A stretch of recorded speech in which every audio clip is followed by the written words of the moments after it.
কটিয়াদীতে বোয়ালিয়া গ্রামে কৃষকদের নতুন ফসল মৌসুমে প্রণোদনা কর্মসূচির আওতায় বোরো ধানের উপলি জাত সমলয় চাষাবাদের মাধ্যমে ব্লক প্রদর্শনী স্থাপনের নিমিত্তে রাইস ট্রান্সপ্লান্টার যত্নের মাধ্যমে চারা রোপণ কার্যক্রমের শুভ উদ্বোধন করেন কটিয়াদী উপজেলা নির্বাহী অফিসার মোহাম্মদ মাইদুল ইসলাম ও কটিয়াদী উপসহকারী কৃষি অফিসার মোহাম্মদ মইনুল ইসলাম।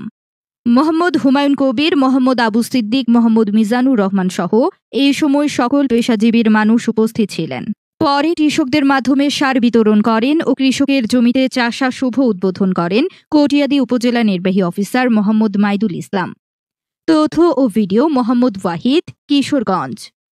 আমাদের ভুট্টার অনেক প্রচলন এবং আমি আশা করব যে আপনারা নিজেরা এর সাথে যোগাযোগ রেখে আপনারা সরকারের যে আপনাদের যে অধিকার, কৃষক হিসেবে যে অধিকার, সেই অধিকারটুকু বুঝে নিতে হবে।